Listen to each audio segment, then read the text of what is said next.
It's Michelle again. The sin of King David. When Saul died, David became king. He was 30 years old after he had been king for some years. One night from the rooftop of his palace, he saw a beautiful woman. David found out that her name was Bathsheba, and that she was married to a soldier named Uriah. David and Bathsheba come to his palace. They had sexual relations. She became pregnant. David tried to hide what he had done. He told his general to put Ur on the front lines of the battle and then to retreat from behind him. After Ur was killed in battle, David married Bathsheba. But Jehovah saw all the bad things that had happened. What would he do? Jehovah sent the prophet Nathan to David. Nathan said, a rich man had many sheep and a poor man had only one small lamb that he loved very much. The rich man took the poor man's only lamb. David was angry and said, that rich man deserves to die. Nathan then told David, you are that rich man. David was heartbroken, and he admitted that Nathan, I have sinned against Jehovah. This sin has brought a lot of trouble on David and his family. Jehovah punished David but allowed him to live because he was honest and humble.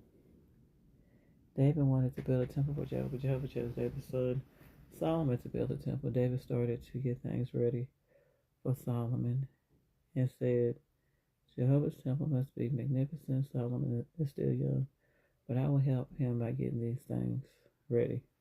David donated a lot of his money for the building work. He found skilled workers to collect the gold and silver. He had cedars brought from Tyre and Sidon. At the end of his life, David gave Solomon the plans for building the temple. He said, Jehovah had me write these things down for you. Jehovah will help you. Not be afraid. Be strong and get to work. The one covering of his transgression will not succeed, but whoever confesses and abandons him will be shown mercy. Proverbs chapter 28, verse 13. What was David's sin? What did David do to help his son Solomon? I'm going to read 2 Samuel chapter 5, verses 3 and 4 as soon as I load this up. But let's talk about it.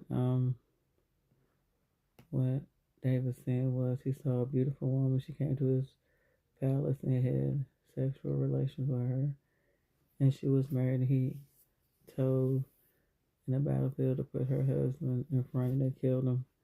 He had to answer to Jehovah God for that. So I'm going to read 2 Samuel chapter 5, verse 3 and 4. So all the elders of Israel came to the king of Hebron, and King David made a covenant with them in Hebron before Jehovah. Then they anointed David as king over Israel. David was 30 years old when he became king, and he reigned for 40 years. Ooh, that is a long time to be king.